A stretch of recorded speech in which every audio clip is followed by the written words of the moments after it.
বন্ধুগণ, আমাদের এই বল্লভপুর গ্রাম আজ এক অচেনা চোরের কবলে পড়ে অসহায়ভাবে দিন কাটাচ্ছে। এমন একটা ঘর নেই যেখানে চুরি হয়নি। ছাগল, ভেড়া, গরু, বাছুর, ঘটি, বাটি, ছাতা, লাঠি, লাঙলের ফলা, গাছের কলা, নারকেল থেকে সাইকেল সবকিছু ওই এক চোরে লোপাট করে দিচ্ছে। অথচ পুলিশ নাকে তেল দিয়ে ঘুমোচ্ছে। এই অন্যায় আমরা কিছুতেই বরদাস্ত করব না। পুলিশ যতদিন না সেই চোরকে গ্রেফতার করতে পারবে ততদিন আমরা এই থানার দরজা বন্ধ করে বসে থাকবো। অবধারিত পুলিশ নিপাত যাক, চুরির উপদ্রব ঠান্ডা করো, নইলে থানা বন্ধ করো। চোর পুলিশের গোপনতা চলছে না, চলবে না। দীনবন্ধু দারোগার পদত্যাগ চাই, দীনবন্ধু দারোগার পদত্যাগ চাই। আস্তে আস্তে কি হচ্ছে কি এখানে? থানায় এসে হাঙ্গামা করলে কিন্তু বিপদে পড়ে যাবে। গোলমাল থামিয়ে বলো তোমরা কি চাও। থামো থামো, সবাই একসাথে কথা বললে কিছুই বুঝতে পারবো না। তোমাদের পালের গোদা সরি নেতারা দুজন এখানে থাকো, বাকি সবাই বাইরে যাও। এবার বলো কেসটা কি, কি চাও তোমরা? আমরা দীনবন্ধু দারোগার পদত্যাগ চাই। কেন? সে তোমাদের কোন পাকা ধানে মই দিয়েছে? সেটা তাকেই বলবো। তুমি ভেতরে গিয়ে দীনবন্ধু দারোগাকে এখানে পাঠিয়ে দাও। হ্যাঁ, পাঠিয়ে দাও। ভেতরে যেতে হবে না, তোমাদের কি বলার আছে বলো। আমি দীনবন্ধু দারোগা। আপনি দীনবন্ধু দারোগা? চিচি, এইভাবে গামছা পরে থানায় বসে সরকারি কাজ করছেন? না করে উপায় কি? কাল রাতে আমার ঘরে চোর ঢুকেছিল, জামা কাপড়, পুলিশের লাঠি, টুপি, বেল্ট সব চুরি করে নিয়ে গেছে। দয়া করে গামছাখানা নিয়ে যায়নি, চাকরির দায় তাই করে ডিউটি করতে চলে এসেছি। তাহলে এবার অন্তত চোরকে পাকড়াও করুন। আমরা এই অত্যাচারের বিচার চাই, বিচার চাই, বিচার চাই। আমরা এই অত্যাচারের বিচার চাই, বিচার চাই। থামো থামো, তোমরা তো আমার কাছে বিচার চাইতে এসেছো, কিন্তু আমি এই চুরির বিচার কার কাছে চাইতে যাবো বলতে পারো? ওসব কথা আমরা শুনতে চাই না। আপনারা যদি চোর ধরতে না পারেন তাহলে সদরে যান, সদর থেকে আরো পুলিশ ফোর্স নিয়ে আসুন। কি করে সদরে যাবো ভাই? আমাদের থানায় একটি মাত্র জিপ গাড়ি। 3 দিন আগে সেই গাড়ির 4টে চাকাই ওই চোরে চুরি করে নিয়ে পালিয়েছে। ওই দেখো জিপ গাড়িটা হাঁটু ভেঙে ওখানে পড়ে আছে। তাহলে এই চুরির কোনোদিন শেষ হবে না? এই অত্যাচার চলতেই থাকবে? না, চলবে না, চলা উচিত নয়। কিন্তু সেই চোরকে কি করে পাকড়াও করবো বলতে পারো? আজ পর্যন্ত তার চেহারাটাই কেউ দেখেনি। কেন?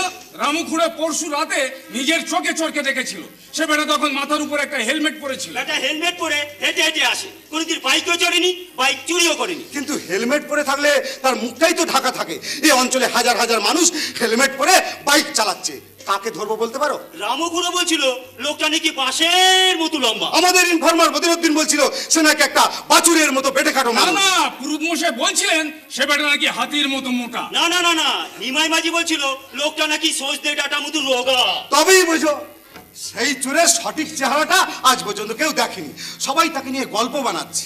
বেটার নামটা যদি একবার জানতে পারতাম। চোরের নাম হচ্ছে কালাচাঁদ। কালাচাঁদ? কালাচাঁদ। বাবা বাবা বাবা, এতদিন পর একটা সূত্র পাওয়া গেল। আমি আজই এই অঞ্চলে যত কালাচাঁদ আছে সবাইকে অ্যারেস্ট করে নিয়ে আসবো। আসবো। না না না না, ও সত্যিকারের নামটা কি তা আমরা কেউ জানি না, তবে গায়ের লোকেরা ওই চোরের নাম দিয়েছে কালাচাঁদ। কালাচাঁদ কেন? এত নাম থাকতে কালাচাঁদ কেন? ননি মাখন চুরি করে খেতে বলে শ্রীকৃষ্ণের নাম হয়েছিল ননি চোরা, তাই কৃষ্ণ ঠাকুরের নামেই আমরা ওই চোরের নাম দিয়েছি কালাচাঁদ। কি মুশকিল, তোমরা নাম দিলে তো হবে না, তার বাম্মা কি নামকরণ করেছিল সেটা জানা দরকার। তোমরা সবাইকে সজাগ থাকতে বলো, কোনোভাবে তার নাম বা চেহারাটা যদি জানতে পারো, আমি কথা দিচ্ছি 24 ঘন্টার মধ্যে সেই কালাচাঁদকে আমি হাজতে ঢোকাবো।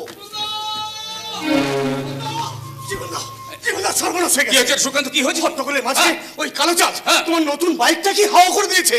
কি বলছিস তুই? আমার গাড়ি নিয়ে গেছে, নতুন গাড়ি। হায় হায় হায় হায় হায় হায় করে কোনো লাভ নেই জীবনদা, তার চেয়ে চলো সেই চোরটাকে ধরবার চেষ্টা করি, চলো।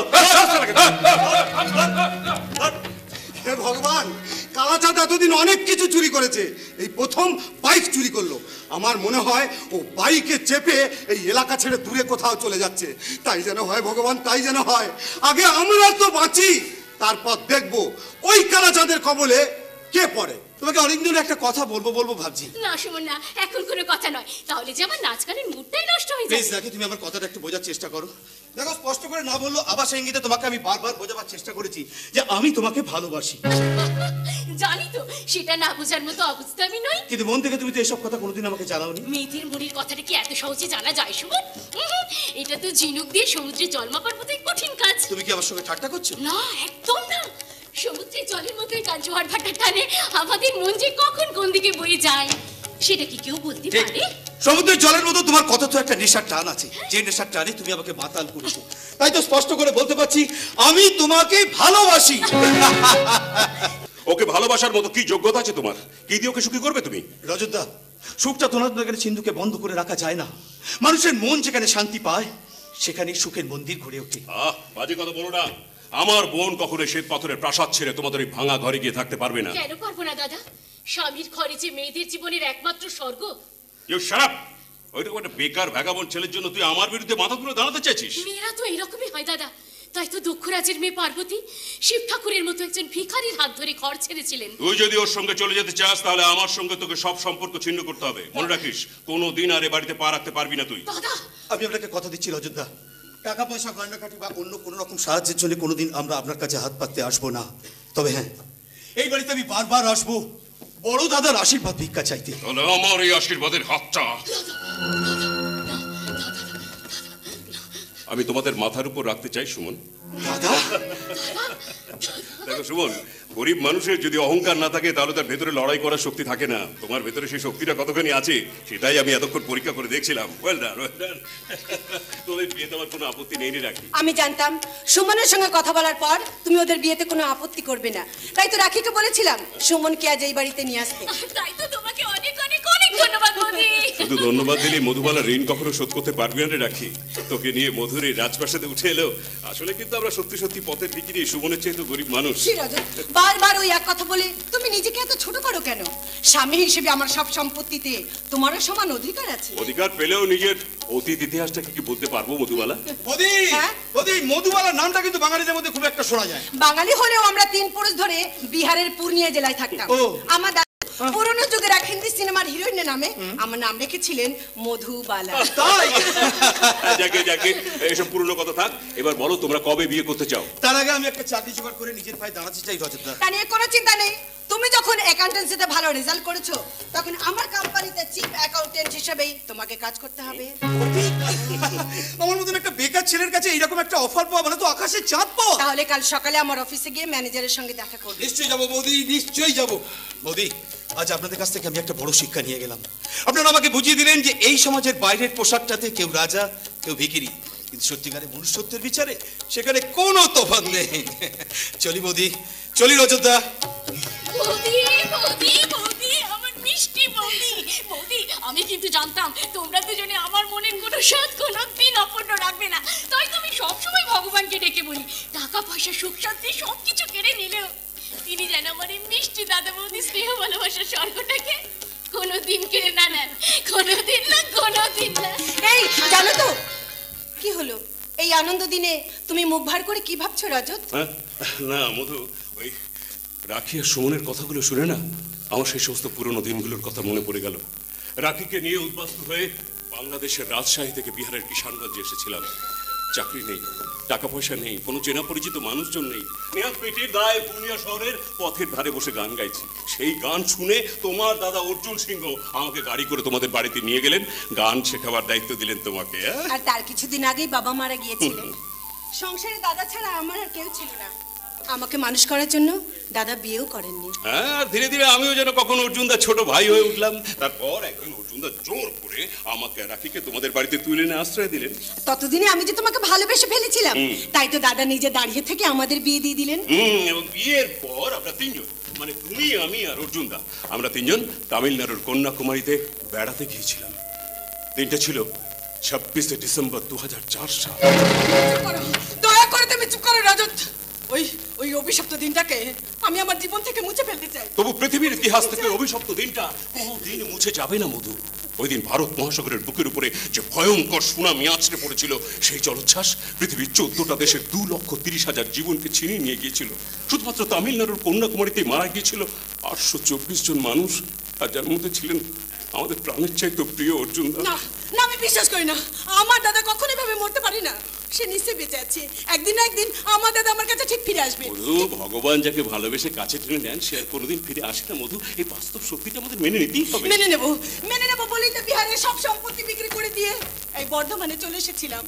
তবু দাদার স্মৃতিটাকে যে কিছুতেই বলতে পারছি না। তোমার দাদাও তোমারই বুঝতে পারছে না গো বৌদিমণি, তাই তো রাত পোয়াতেই তোমার সঙ্গে দেখা করতে ছুটে। দাদা সত্যি সত্যি ফিরে এসেছে। তুমি সত্যি বলছো তোমরা? ও মা, এই খবর পেয়ে ও তো খুশি হচ্ছে কেন গো বৌদিমণি? ওই মাতার লোকটা তো এর আগেও 2-3 দিন তোমার জ্বালাতন করতে এ বাড়িতে এসেছে। ওই মাতাল লোকটা মানে? তুই কি মধুর খুড়তুতো দাদা মানে নেপালদার কথা বলতে চাইছিস? ঠিক ধরেছে ব্রাদার, আমি হচ্ছি মধুবালার আপন খুড়তুতো দাদা শ্রীযুক্ত নেপাল চন্দ্র সিংহ। তা নেপাল হন আর গোপালী হন, আপনি তো বাইরের ঘরে বসতে বললেন, পারমিশন না নিয়ে ভেতরে এলেন কেন? এই, তুই কোথাকার কে রে যে নিজের বোনের সঙ্গে দেখা করতে আসার জন্য আমাকে তোর কাছে পারমিশন নিতে হবে? হ্যাঁ, যা ভেতর থেকে একটা কাঁচের গ্লাস আর এক বোতল ঠান্ডা জল নিয়ে আয়। মাল খেতে খেতে ভাই বোনে একটু সুখ দুঃখের কথা বলবো। মদের বোতল হাতি বনি ঘরে ঢুকতে আপনার লজ্জা করলো না? তাহলে চল তোর ঘরেই যাই, লজ্জা ভাঙার কায়দা কানুনটা শিখে আসি। আমার ঘরে গেলি ভেটিয়ে তোমার নেশা জল করি নামায় দেবো। সারাদিন বাথরুমে গিয়ে দাঁড়ায় থাকলেও সে জলের ফল আর বন্ধ হবে না। বাবা, তোদের বাড়ির কাজের মেয়েটা তো বেশ রসের কথা বলতে পারে মধুবালা। ওর কথায় তোমার সম্মানটা বাড়লো না নেপালদা? প্লিজ দয়া করে ভবিষ্যতে বোতল হাতে কোনোদিন এ বাড়িতে এসো না। কেন ব্রাদার, মানুষের জীবনটাই তো এই বোতলের সঙ্গে জুড়ে আছে। জন্মের পরেই মুখে ফিডিং বোতল, যৌবনকালে মদের বোতল, আর শেষ বয়সে স্যালাইনের বোতল হাতে শ্মশান যাত্রা। তাহলে শ্মশানের বদলে আমার বাড়িতে কেন এসেছো তুমি? টাকার জন্য? হাজার দশেক টাকা পেলেই লক্ষ্মী ছেলের মতো চুপচাপ এখান থেকে চলে না, মদ খাওয়ার জন্য আমি তোমাকে একটা টাকাও দেবো না। কেন দিবি না? ভুলে যাস না মধুবালা, তোর এই বিশাল সম্পত্তিতে আমারও কিন্তু একটা ভাগ আছে। না, নেই। অনেকদিন আগে তোমাদের সঙ্গে আমাদের সব সম্পর্ক শেষ হয়ে গেছে। এত সহজে রক্তের সম্পর্ক শেষ হয়ে যায় না রে মধুবালা। আমাদের দাদুর 2 সন্তান হলো, তোর বাবা আর আমার বাবা। আমার বাবা ভিন্ন জাতের মেয়েকে, মানে আমার মাকে বিয়ে করেছিলেন বলে দাদু তাকে ত্যায্যপুত্র করে দিয়ে সব সম্পত্তি তোর বাবার নামে লিখে দিয়েছিলেন। জ্যাঠামশাই মারা যাবার পর তুই আর অর্জুন সেই সম্পত্তির মালিক হয়েছিলি, আর অর্জুন মারা যাবার পর তুই একাই রাজরানী হয়ে বসে আছিস। তবু এই সম্পত্তিতে আমার বাবার অধিকারটা তুই কিছুতেই মুছে দিতে পারবি না। কাকা বাবু যদি কোনোদিনও এই বাড়িতে এসে সম্পত্তি দাবি জানান, আমি আমার অর্ধেক সম্পত্তি তার হাতে তুলে দেব। তবু তোমার মতো মাতালকে একটা পয়সাও দেব না। ব্যাস, এরপর আর কোনো কথা চলতে পারে না নেপালদা। তোমরা যদি সম্পত্তির ভাগ চাও তাহলে কাকাবাবুকে এ বাড়িতে আসতে বলো। এমন কথা বলো না ব্রাদার। যেদিন শুনেছি বিহারের বাড়ি বিক্রি করে দিয়ে তোমরা এখানে এসেছো, সেই দিন থেকে তোমাদের জন্য আমার বুকের ভেতরটা হাহাকার করে কাঁদছে। দুবেলা ভাত খেতে বসলেই শুধু বিষম খেতাম, তখন বাধ্য হয়েই ভাত খাওয়া ছেড়ে দিয়ে এই বোতলের জল খেতে শুরু করেছি। 5,000, অন্তত 5,000 টাকা দাও ব্রাদার। এই নাও টাকা, প্লিজ। ভবিষ্যতে মধুকে বিরক্ত করতে এ বাড়িতে কখনোই আসবে না। আমি তোমাদের বাড়িতে মাসে মাসে 5,000 টাকা করে পাঠিয়ে দেবো। Thank you brother. আমি হলাম মধুবালার আপন খুড়তুতো দাদা। আমার এই মুখখানা শুধু দেখলেই হবে। খরচা আছে, চলি রে মধুবালা। তুমি ছোটাকে টাকা দিলে কেন রজত? ওই মানুষটা মধু টাকা পয়সা চাইতেও মানুষের জীবনে সুখ শান্তির দামটা অনেক বেশি। আর সেই শান্তির জন্য আমি লক্ষ কোটি টাকাও হাসি মুখে বিলিয়ে দিতে পারি। আশ্চর্য, জীবনে কোনোদিনও আমার টাকা পয়সা বিষয় সম্পত্তির উপর তোমার এতটুকু আকর্ষণ দেখলাম না। আমার কত ব্যবসা বাণিজ্য আছে তার কোনো খবরই তুমি রাখো না। ওসব আমার হাতে সয় না মধু। তাছাড়া টাকা পয়সা বিষয় সম্পত্তি হলো একটা নিষ্প্রাণ জিনিস। তার বদলে আমি এই জীবন্ত মানুষটাকে ভালোবেসে আনন্দ পাই। আই এম সরি ম্যাডাম, একটা জরুরি দরকারে আপনাকে বিরক্ত করতে বাধ্য হলাম। No problem. হ্যাঁ ম্যানেজার বাবু, আমাদের নতুন কারখানার কি খবর বলুন। পরিবেশ দপ্তর আর ফায়ার ডিপার্টমেন্টের ছাড়পত্র পেয়ে গেছি ম্যাডাম। হ্যাঁ? এখন আমরা কারখানা তৈরি করার প্রাথমিক কাজ শুরু করে দিতে পারি। ব্যাংক লোনের ব্যাপারটা ফাইনাল হয়ে গেছে? হ্যাঁ ম্যাডাম, আমি ব্যাংকের ম্যানেজারের সঙ্গে কথা বলেই এখানে এসেছি। ম্যাডাম, উনি 5 কোটি টাকা লোন দিতে রাজি হয়েছে। তাহলে বিল্ডারকে বলুন কাজ শুরু করে দিতে। Okay madam. হ্যাঁ। ম্যাডাম, আরেকটা কথা, আমাদের কারখানার জমির উপর দাবি জানিয়ে কে একজন কি ব্যাংকের ম্যানেজারের কাছে একটা চিঠি পাঠিয়েছে। তাহলে যার কাছ থেকে জমিটা কিনেছিলেন তার কি কোনো আত্মীয় স্বজন আছে? না স্যার, ভালো করে সার্চিং করে আমরা জমিটা কিনেছি। ও, তাহলে বোধহয় মধুবালার ব্যবসার কোনো প্রতিদ্বন্দ্বী ব্যাংক লোনের ব্যাপারে বাগড়া দিতে চাইছে। হতে পারে স্যার, হতে পারে। বাঙালি তো কোনোদিন বাঙালির উন্নতি সহ্য করতে পারে না, তাই সুযোগ পেলে সবাইকার ঠ্যাং ধরে টেনে নামাতে চায়। চিঠিটা কি লিখেছে তার নামটা কি জানেন? হ্যাঁ শুনেছিলাম, কি যেন নামটা, ও হ্যাঁ মনে পড়েছে, তার নাম হলো অর্জুন সিংহ। অর্জুন সিংহ? অর্জুন সিংহ?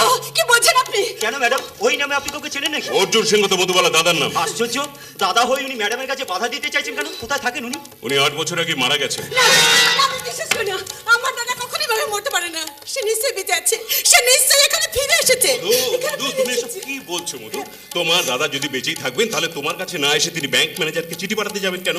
আর তাছাড়া নিজেকে লুকিয়ে রেখে তোমার কাছে বাধাই বা দেবেন কেন? সেই প্রশ্নের উত্তরটা তো আমি পেতে চাই। শঙ্কর বাবু, আপনি আমাকে এখনই সেই ব্যাংক ম্যানেজার কাছে নিয়ে চলুন। দাঁড়ান ম্যাডাম, দাঁড়ান। আবেগের বশে কোনো কাজ করবেন না। আগে আমি ভালো করে খোঁজ খবর নিয়ে দেখি, তারপর। না না, আমি এখনই যেতে চাই। আমি মনে প্রাণে বিশ্বাস করি পৃথিবীর কোনো শক্তি দাদাকে আমার কাছ থেকে কেড়ে নিতে পারবে না।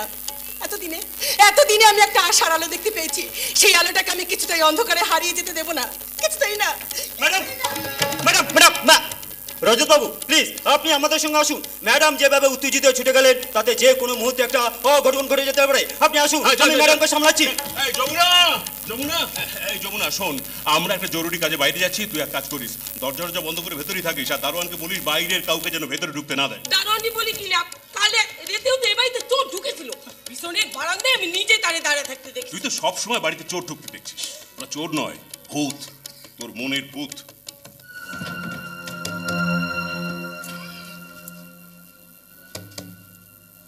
হ্যালো, রমা বলছি।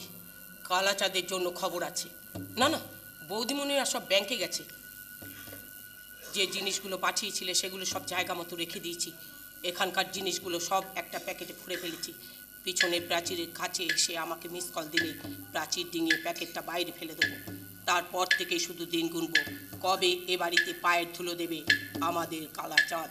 শালা কত আসলে পকেট মারলাম, এদিকে ব্যাগে মাত্র 30 টাকা।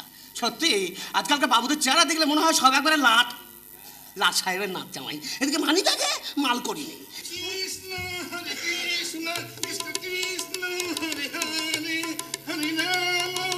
মেরেছে পকেট মারার এলাকায় আবার সাধু মহারাজ এসেছে কেন? আচ্ছা, মহারাজের পকেটটা মারা কি উচিত হবে? না, হবে না। নমস্কার মহারাজ। কল্যাণ মস্তু, তোর কল্যাণ হোক, ধনী পুত্রে লক্ষ্মী লাভ হোক। না মহারাজ, আমি নিজের জন্য কিচ্ছু চাই না। আপনি বরং আশীর্বাদ করুন এদেশের সব মানুষের মানি ব্যাগ যেন টাকা পয়সায় ভরে ওঠে, তাহলেই আমি খুশি হব। বাবা, তুই নিজের জন্য কিছু চাস না, অন্যের দুঃখে কাতর। খুব ভালো, খুব ভালো। কেন ভাববো না মহারাজ? দেশের মানুষের উন্নতি না হলে যে আমার উন্নতি হবে না। সাজবাদ বলেছিস বেটা। যৌবনকালে আমিও স্বাধীনতা সংগ্রামে জড়িয়ে পড়েছিলাম। তারপর দেশটা স্বাধীন হবার পর আমি সন্ন্যাস নিয়ে হরিদ্বারে চলে যাই। আর তারপর থেকে এই দেশটা শুধু অনাচার আর ভ্রষ্টাচারে ভরে উঠেছে। তাই তো আমি আবার কাজে নেমে পড়েছি, মানুষের দুঃখ কষ্ট হালকা করার কাজে। আমি ওই একই কাজ করি মহারাজ। অন্যের বোঝা হালকা করে নিজের মাথায় তুলে নিই, তাকে বলি পরের জিনিসকে আপন করে নেওয়া। খুব ভালো। চল, কোথায় চল? চোর ডাকাতে ভরে উঠলে কতদিন হলো এই ধান্দা চলছে? যদি বাঁচতে চাস তো ভালো ভালো আমার মানি ব্যাগটা বার করে দিই, নাহলে কিন্তু পিটিয়ে পাট বিছিয়ে দেবো। খবরদার ভদ্রভাবে কথা বলবেন। গরিব মানুষ হলে আমাদের একটা মান ইজ্জত আছে। তোর ইজ্জতের কেতাই এখন 300 টাকা সমেত আমার মানি ব্যাগটাকে হাওয়া করে দিয়েছিস। 300? দেখে তো মাত্র না, কত টাকা ছিল আমি কি করে জানবো? এক ঘুষি মেরে 32টা দাঁত ফেলে দিলে সব জানতে পারবি। ভালো করে বলো, ভালো করে বলো। শুনেছি এই এলাকা নাকি কালাচাঁদ নামে এক ডাকি চোর বাসা বেঁধেছে। এবারেই হয়তো সেই কালাচাঁদ। মার মার মার। না, শোনো, সন্দেহের বশে কারোর গায়ে হাত তোলাটা ঠিক নয়। আগে ওর শরীরটা তল্লাশি করে দেখ, ওর তোর মানি ব্যাগটা চুরি করেছে কিনা। ঠিক বলেছেন। এই ওই পকেটটা দেখ। আরে দেখ না ভালো। হ্যাঁ মহারাজ, পেয়েছি। বেশ, তো এবার তোর টাকা পয়সা ঠিক আছে নাকি দেখ। হ্যাঁ মহারাজ 300 টাকাই আছে। ব্যাগে মাত্র 30 টাকা আছে আর ছুটুনি মেরে বলছে 300। এই রাস্কেল 30 টাকা বা নিবি কেন? মেরে তোর মুখের ম্যাপ বলতে দেবো। না, আইন কখনো নিজেদের হাতে তুলে নিও না বাবারা। আর আজকাল পথে ঘাটে যখনই দেখি কিছু একটা হলেই মানুষ মারমুখী হয়ে ছুটে যায়। কেন রে বাবা, দেশে কি আইন কানুন নেই? চল, ওকে নিয়ে আমরা থানায় যাব, পুলিশের হাতে জমা করে দিই। চল। এই বেটা, এতক্ষণ তো আমার সঙ্গে খুব ধর্ম কথা বলছি রে। এটা অধার্মিক। চল থানায় চল। বাগে চুলে 18 গা আর পুলিশের চুলে 108।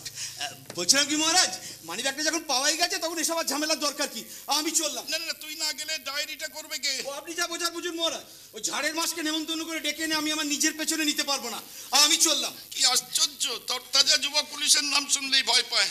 চল, তোরা আমার সঙ্গে চল, থানায় গিয়ে সাক্ষী দিবি। না, আমরা থানায় যাবো না, সেখানে গেলে পুলিশ আমাদের হাজতে ঢুকিয়ে দেবে। এই চল চল চল চল চল। রে, এই তরতাজা যুবক পুলিশের ভয় পায় কেন বুঝি না। কিন্তু আমি ব্রিটিশ পুলিশের সঙ্গে লড়াই করেছি, তোকে আমি ছাড়বো না। কি ভেবেছিস বৃদ্ধ হয়েছি বলে ছেড়ে দেবো তোকে? না রে না, চল থানায়। মহারাজ আমাকে ক্ষমা করে দিন মহারাজ, আমি জীবনে কোনোদিন এরকম কাজ করবো না। মারবো চড়, 100 বার করবি, 1000 বার করবি,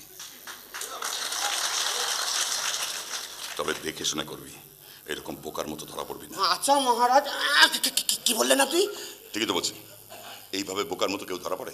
ভাগ্যিস আমি এখানে ছিলাম, তাই গণধোলাই আর পুলিশের হাত থেকে তোকে বাঁচিয়ে দিলাম। তার মানে আপনি কে মহারাজ? মহারাজ নই, আমিও তোর মতো এক কারিগর। কয়েকদিন হলো এই অঞ্চলে এসেছি, তাই সকলে ভালোবেসে আমার নাম দিয়েছে কালা চাঁদ। আচ্ছা আচ্ছা, কালা চাঁদের আসল চেহারা দেখবি? দেখবো দেখবো। পাগড়িটা খোল, খোল পাগড়ি খোল। খুলেছিস? এই নে দাড়ি কোপ, এনে কোপ। আর এনে এনে সন্ন্যাসীর পোশাক ধর। এবার এনে সন্ন্যাসী। এবার দেখ, এবার কালা চাঁদের আসল চেহারাটা দেখ। আরে থাকবি ভদ্রবেশে, চুরি করবি ছদ্মবেশে। সত্যি দাদা? দাদা পায়ে ধুলো দাও, বাবা পায়ে ধুলো দাও। সত্যি তুমি আমার গুরু। তা চেলার নামটা কি?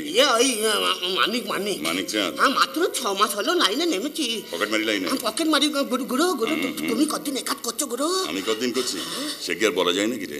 জন্মের পর থেকে তুই দেখছি এই সমস্ত কাজ করে বেড়াচ্ছি। বাবার কাছে গল্প শুনেছিলাম জানিস, আমি যখন জন্মেছিলাম তখন আমার হাতটা মুঠো করা ছিল, কিছুতেই মুঠো খুলছিল না। সবাই মিলে জোর করে মুঠো খুলে কি দেখলো জানিস? কি দেখলা? নার্সের হাতের আংটিটা আমার মুঠোর মধ্যে ধরা।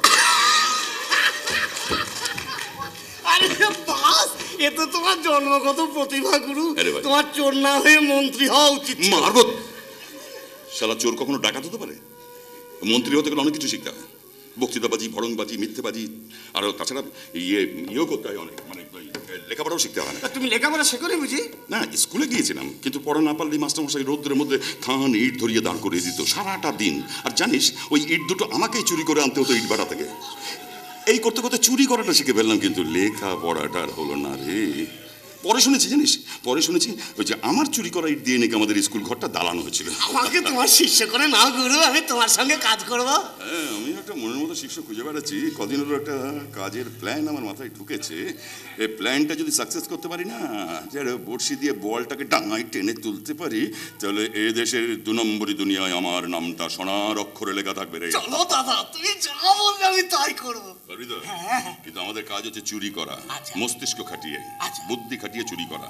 হ্যাঁ, অঙ্কের মতো চুরি করবো, ধরা পড়লেও কিচ্ছু হবে না। তবে কিন্তু কারোর গায়ে হাত দেবো না, মারামারি করবো না, কারোর শরীরে রক্তও ঝরাবো না, শুধু ব্রেন খাটিয়ে চুরি করবো, অঙ্কের মতো। অঙ্ক জানিস? বাবা আমি খুব পাকা। পাক্কা? তা বলতো, বল 8 আর 2 কত? 8 আর 2 11। মার পচা! সামান্য লেখাপড়া করিস নি? না না, তোর দ্বারা হবে না, তুই যা। গুরু শিখে নেবো। পারবি? শিখে নেবো গুরু, পারবো। তাহলে চল দেখি কি করা যায়। চল। আমি যার কথা বলছি সেই মালটা এদিকেই আসছে। শোন, আমি ওর সঙ্গে কথা বলবো, তুই আমার কথা তাল দিয়ে যাবি, তাহলেই বুঝবো তোর প্রতিভা কতটা আছে। চল। মাল টেনেছে দাদা। মেটায় জ্বালা, মেটায় ক্ষুধা, মরা মানুষ বাঁচিয়ে তোলে এমনি যে তার জাদু। ও গোপালদা। গোপাল ধরে ভাই, আমার নাম নেপাল। ও নেপাল। নেপাল চন্দ্র সিংহ। তা নেপালদা ভালো আছেন তো?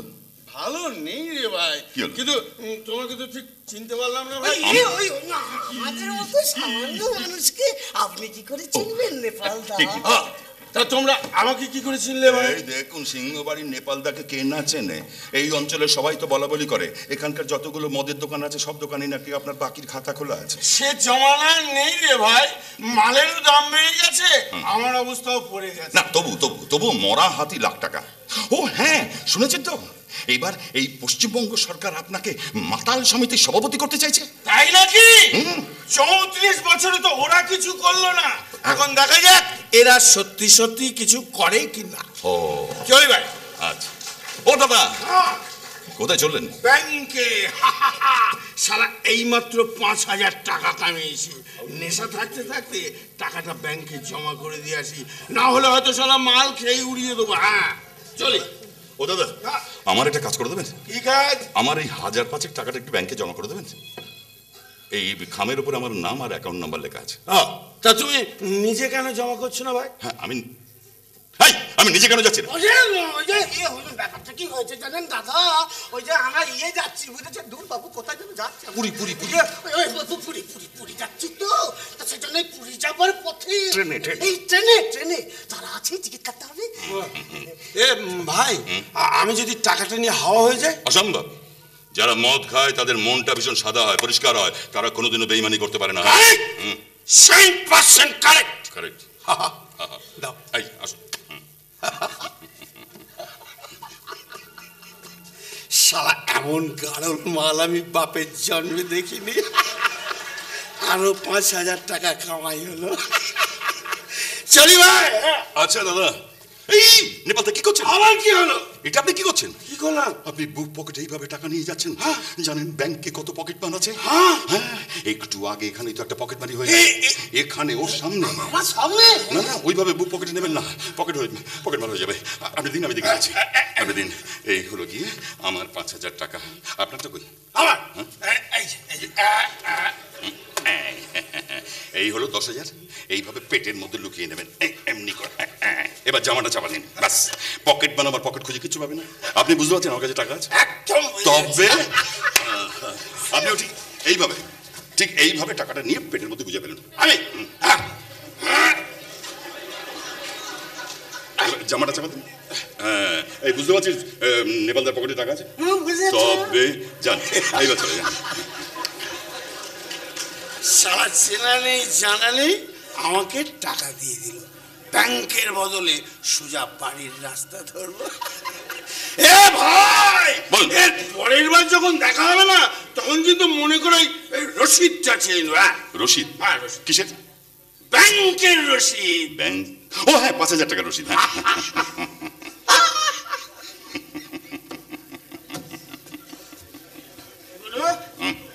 এটা কি হলো? তুমি তোমার নিজের টাকাটা ওকে দিয়ে দিলে কেন?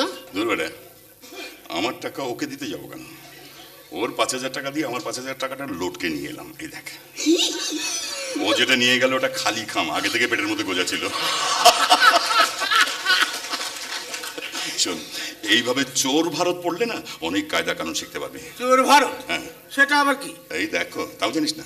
বেটা কিচ্ছু লেখাপড়া করিসনি। দেখ, সাধারণ মানুষের ধর্মগ্রন্থের নাম কি? রামায়ণ আর মহাভারত। তেমনি আমাদের ধর্মগ্রন্থের নাম চোরায়ন আর চোর ভারত। গুরু, চলো তাড়াতাড়ি কেটে পড়ি, তাহলে ও বেটা হয়তো আবার এদিকে আসতে পারে। ওরে না রে, ও এখন টাকা পাবার আনন্দে বাড়ির পথ ধরবে, বউকে দেখাবে কত টাকা রোজগার করেছি আজকে। শোন, তুই এক কাজ কর, তুইও ওর পেছন পেছন ওদের বাড়িতে চলে যাবে। আমি যেমনটা বলবো তেমন ভাবে ওদের সঙ্গে কথা বলবি। আর এই টাকাটা রাখ, কি করতে হবে পরে বুঝিয়ে দেবো। তারপর শুরু হবে আমার কোটি টাকার খেলা। ওই কোটি দিয়ে কোটি আসতে কোটি টাকার খেলা। এই মালটার জ্যাঠতুতো বোনের নাম মধুবালা, কোটি কোটি টাকার মালকিন।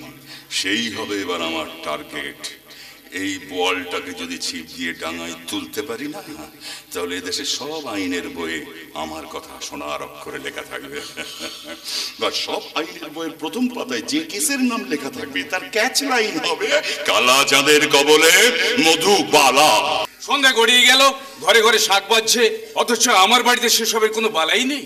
বৌমা, ও বৌমা!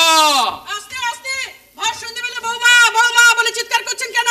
বাবা মা আদর করে আমার নাম রেখেছিল সুইটি, সেই নাম ধরে ডাকতে পারছেন না? কি হয়েছে কি? What is problem? আমার কোনো প্রবলেম নেই, প্রবলেম আমাদের গৃহদেবতার। ওনারই যদি অন্ধকারে থাকেন তাহলে যে গৃহস্থের অকল্যাণ হয় বৌমা। তাই দয়া করে ঠাকুর ঘরে যদি সন্ধ্যা প্রদীপটা জ্বালিয়ে দাও। আমি এখন পারবো না, এক্ষুনি সব চ্যানেলে সিরিয়াল আরম্ভ হয়ে যাবে, এই সময় আমি কোনো কাজ করতে পারবো না। আন্ডারস্ট্যান্ড? সিরিয়াল দেখবে বলে আমার বাড়িতে সন্ধ্যাবাতি জ্বলবে না? না, জ্বলবে না। আপনার ছেলের বউ হয়েছে বলে কি আমাকে সব সাদালাদের গলা টিপে মেরে যোগিনী হতে হবে নাকি? আমি তো তোমাকে যোগিনী হতে বলিনি বৌমা, 2 মিনিটের জন্য ঠাকুর ঘরে যেতে বলেছি। কেন বলবেন? আপনার ঠাকুরের যদি অন্ধকারে থাকতে অসুবিধা হয় তাহলে আপনার মেয়ে বন্যাকে বলুন সেখানে কি বাতি জ্বালতে। বন্যা তো টিউশনি করতে গেছে, কখন ফিরবে তার কি কোনো ঠিক আছে বৌমা? আমার বৌমা, ও এই গাইয়া ডাক্তার শুনলে আমার গাটা গুলিয়ে ওঠে, মনে হয় আমি যেন রামায়ণ মহাভারতের সিরিয়াল দেখে নেমে এসেছি। সেই প্রাচীন যুগ থেকেই তো এসব ডাক চলে আসছে মা। যতই লেখাপড়া শেখো, সম্পর্কের চেহারাটা তো একই থাকবে। এই যুগের মেয়েদের চেহারাটা চেঞ্জ হয়ে গেছে, তারা এখন অলিম্পিকে যাচ্ছে, বিউটি কন্টেস্টে নাম লেখাচ্ছে। আবার তারা মা হয়ে সন্তানের জন্ম দিচ্ছে, বুকের দুধ খাইয়ে তাদেরকে বড় করে তুলছে। এই ভূমিকাটাও তো মৃত্যু হয়ে যায়নি বৌমা? যাবে, আর কয়েক বছর পর আমাদের মতো শিক্ষিত মেয়েরা আর মা হবে না, শপিং মল থেকে বাচ্চা কিনে এনে আপনাদের হাতে ধরিয়ে দেবে। আন্ডারস্ট্যান্ড? কথাটা আন্ডারস্ট্যান্ড নয় বৌমা, আন্ডারস্ট্যান্ড। চুপ! No talking mouth to mouth. মনে রাখবেন, আমি আপনাদের মতো দাসুরায়ের পাঁচালি পড়ে বড় হইনি, ইংলিশ মিডিয়ামে পড়েছি। কথাটা ইংলিশ মিডিয়াম নয় বৌদি, কথাটা ইংলিশ মিডিয়াম। জানি জানি, তবু মাঝে মাঝে ইচ্ছে করে ভুল বলে দেখি তোমরা ধরতে পারো কিনা। আমি কি করে তোমার ভুল ধরবো বৌদি? আমি মাত্র বিএসসি পর্যন্ত পড়েছি, আর তুমি ইংলিশ মিডিয়ামে ক্লাস 5 পর্যন্ত পড়েই পড়া ছেড়ে দিয়েছো।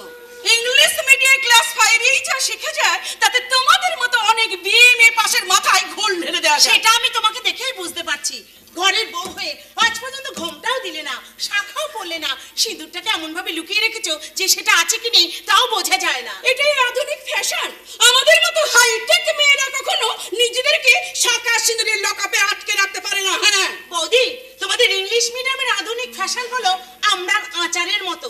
ওটা চুষতে খুব ভালো লাগে, কিন্তু সবাই সেটা গিলতে পারে না, আটিটা গলায় আটকে যায়। বেশি বড় বড় কথা বলিস না বন্যা, মনে রাখিস আমার ওই তোর মতো গ্রামের মেয়ে নয়, শহরের আধুনিক সোসাইটিতে বড় হয়েছে ও। সেটা তো হাড়ে হাড়ে বুঝতে পারছি। 2 মিনিটের জন্য ঠাকুর ঘরে গিয়ে সন্ধ্যা বাতি জ্বালতে পারলো না, অথচ 10 মিনিট ধরে এখানে দাঁড়িয়ে লেকচার দিচ্ছে। বেশ করছি, আমি কেন ঠাকুর ঘরে যাব? আমাকে এখন পর পর 3টে চ্যানেলে 3টে রান্নার সিরিয়াল দেখতে হবে। দেখে কি লাভ বৌদি? আজ পর্যন্ত রান্নাঘরে গেলে না, গ্যাসটা কি করে জ্বালতে হয় তাও বোধহয় জানো না। জানার কি দরকার? ওকে রাঁধুনি নাকি? ও আমার বিয়ে করা বউ।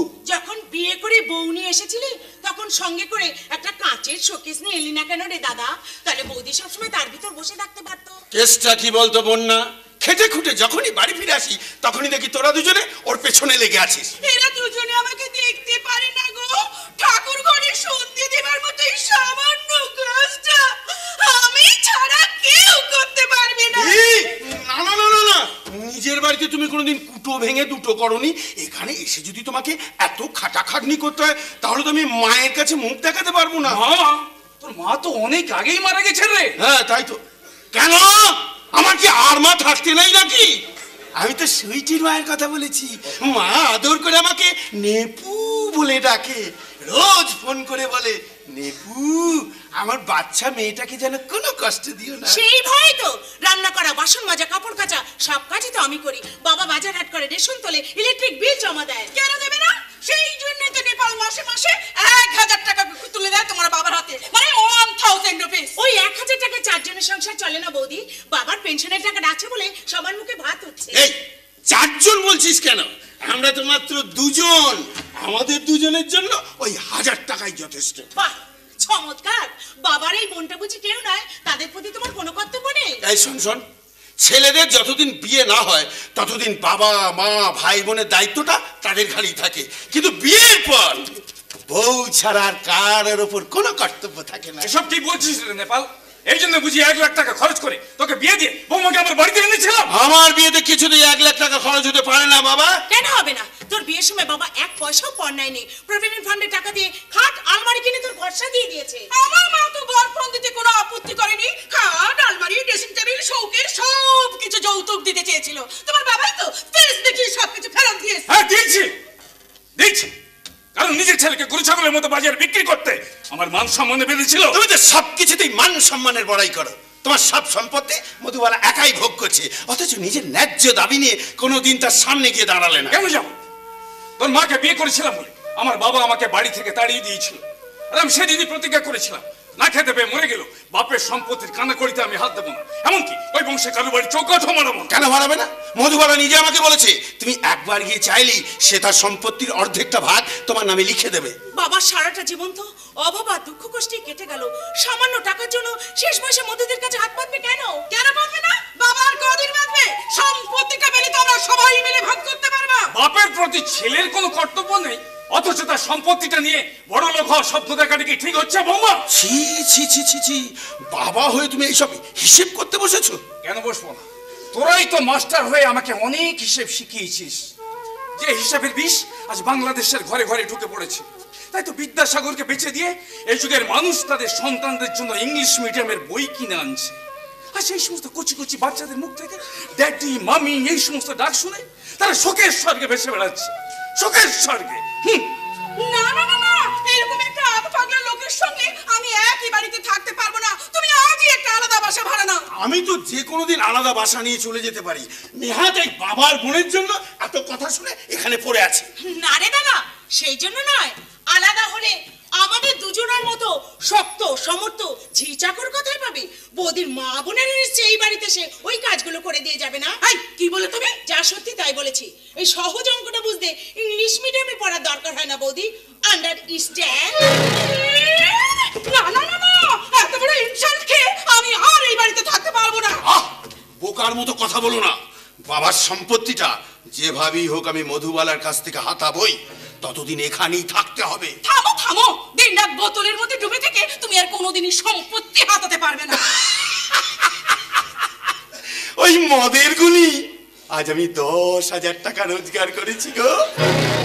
10,000 মানে 10,000 রুপিস? হ্যাঁ, 5,000 মধুবালার কাছ থেকে, আর ব্যাংকের সামনে দাঁড়িয়ে থাকা একটা বোকা লোককে টুপি দিয়ে বাকি 5,000 কামিয়েছি।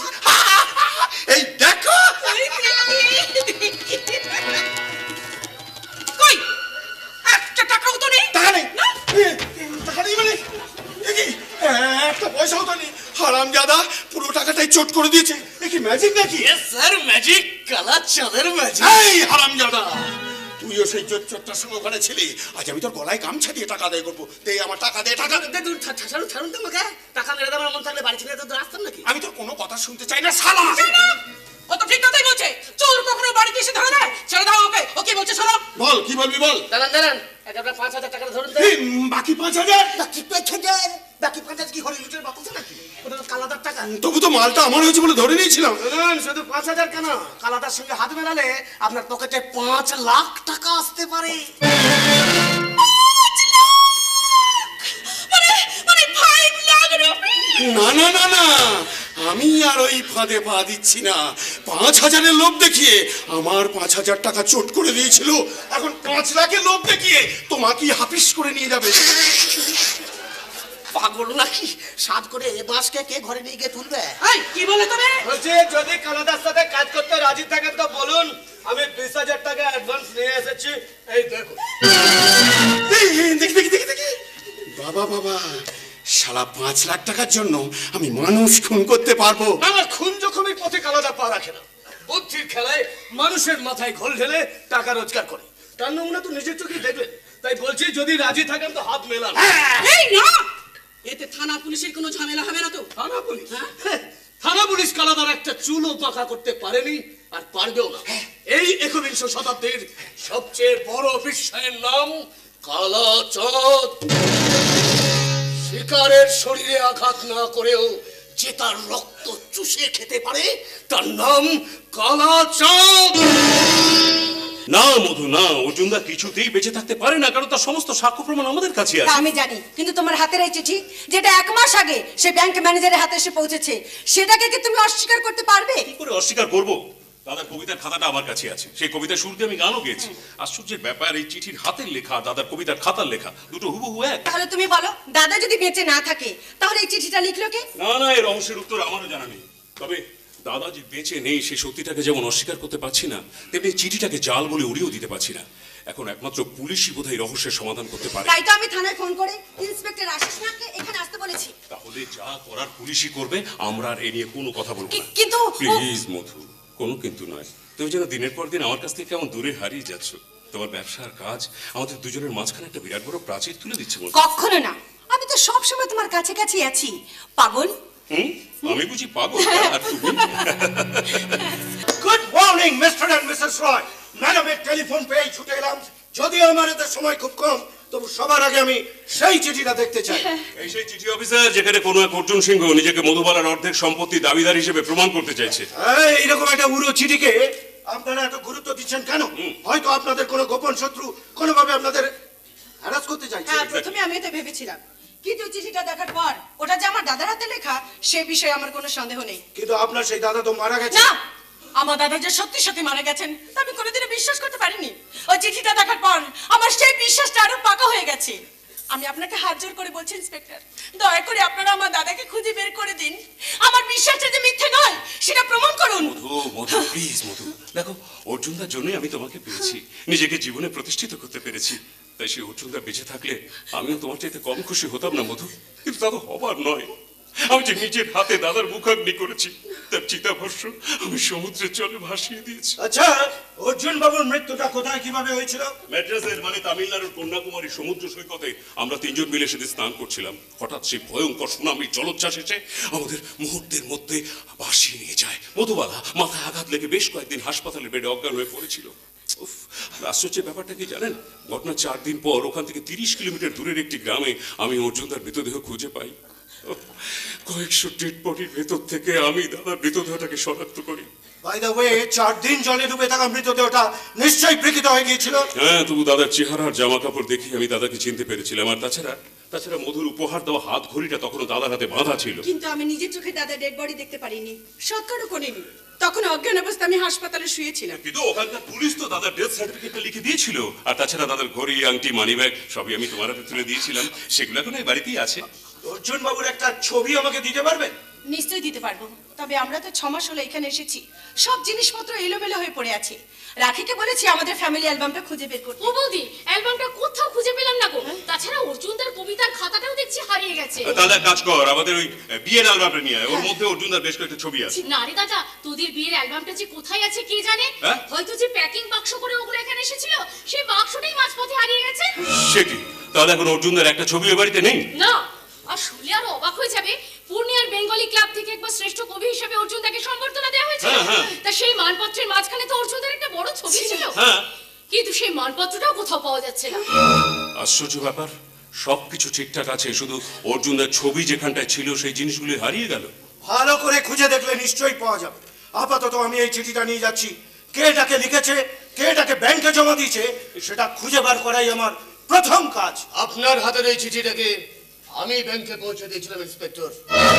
বাহ, আমি তো আপনাকেই খুঁজে বের করতে চাইছি, কিন্তু সবার আগে বলুন তো আপনার পরিচয়টা কি? আমার নাম আলী হোসেন, কন্যাকুমারী জয়দেবা আয়ুর্বেদিক হসপিটালের ওয়ার্ড বয়ের কাজ করি। অর্জুন সিংহ নিজে হাতে ওই চিঠিটা লিখে আমাকে দিয়েছিলেন। তার মানে আপনি বলতে চাইছেন অর্জুন সিংহ বেঁচে আছে? হ্যাঁ, অবশ্যই বেঁচে আছে। কি বলছেন কি আপনি? অর্জুনদা আজ থেকে 8 বছর আগে মারা গেছে? না, আমি বিশ্বাস করি না। কোথায় কোথায় আমার দাদা কোথায়? আমি তাকে সঙ্গে করে এখানে নিয়ে এসেছি। আপনাদের ডাক পাওয়ার আশায় উনি বাইরের ঘরে অপেক্ষা করছেন। কিন্তু আমি যে অপেক্ষা করতে পারছি না। এখন আমার দাদাকে ভেতরে আসতে বলুন। না না, আমি নিজে যাব দাদার কাছে। দাদা, এই সবার সামনে আসতে দিন। অর্জুনদা, ডাকুন। অর্জুনদা, ভিতরে আসুন।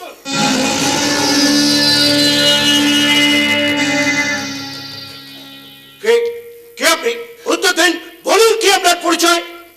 শুধু তোর জন্য সকাল আমি অনেক অনেক রাত না ঘুমিয়ে কাটিয়েছি।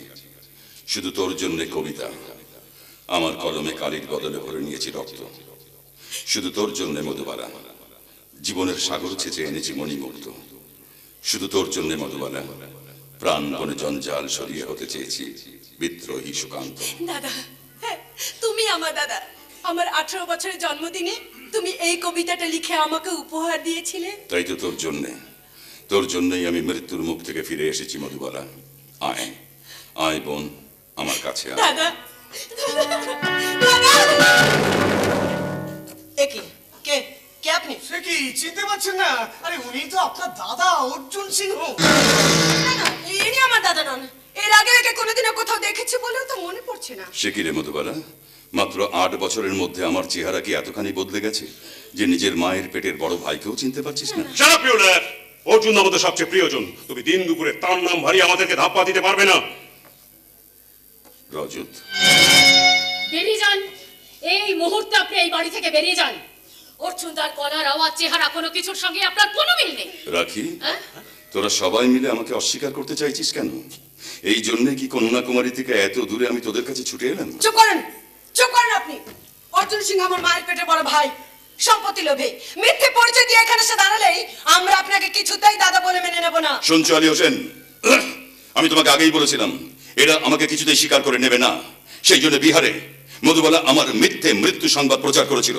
আমার সমস্ত সম্পত্তি বিক্রি করে দিয়ে মধুবালারা এই বর্ধমানে চলে এসেছিল।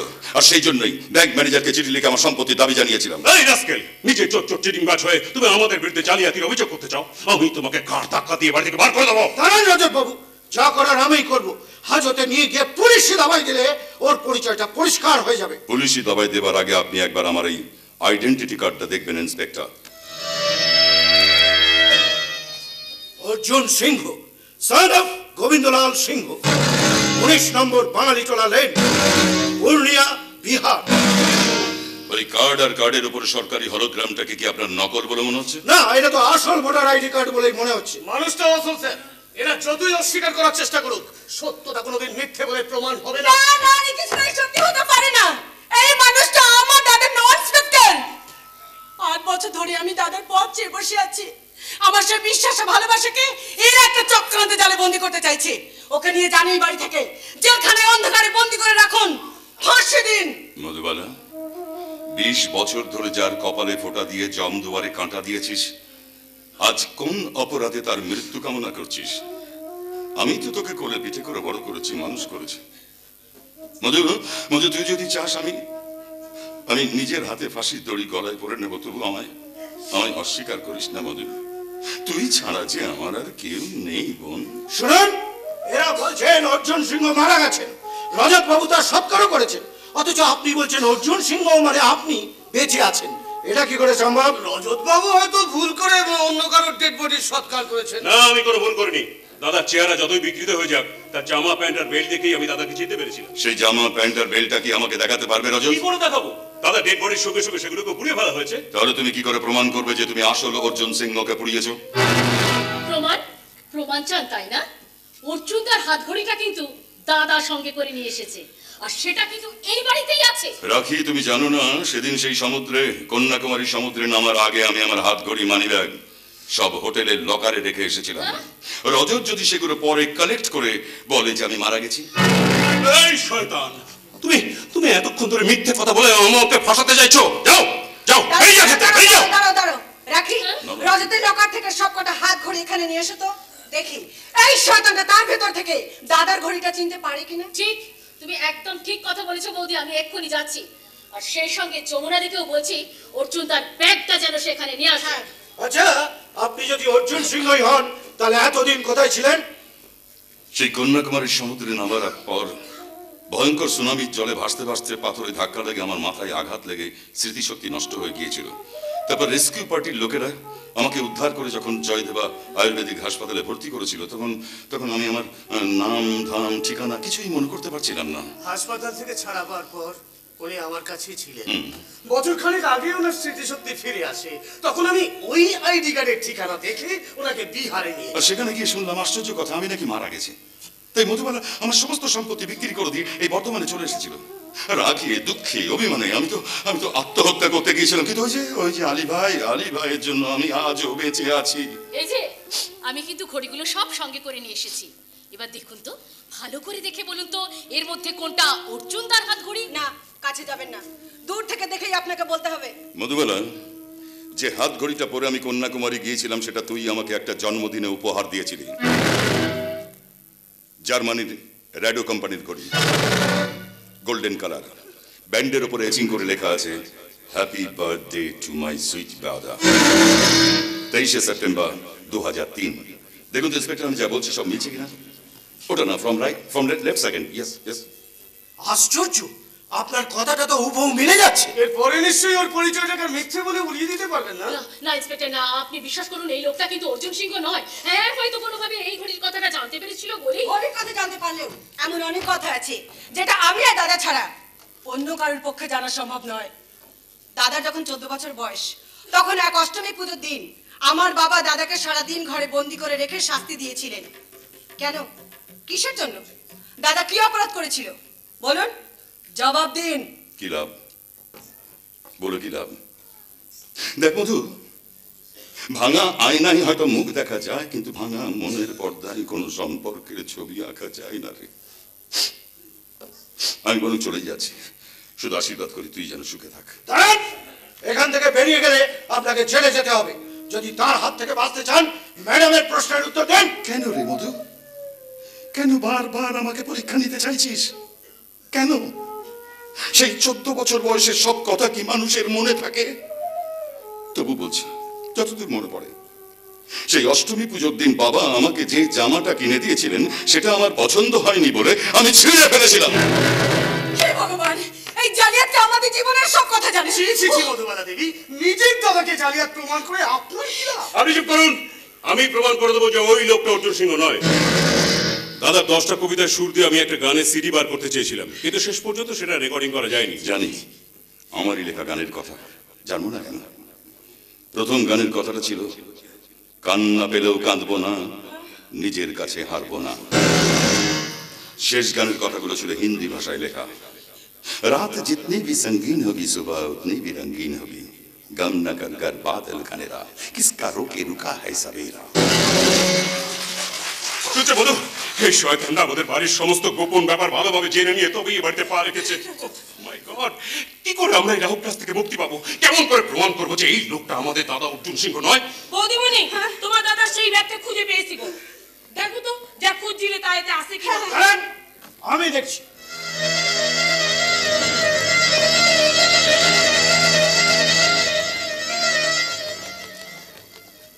এটাই তো পূর্ণিয়ার বেঙ্গলি ক্লাবের সেই মানপত্র। ব্যাস, তার আর কোনো ঝামেলা নেই।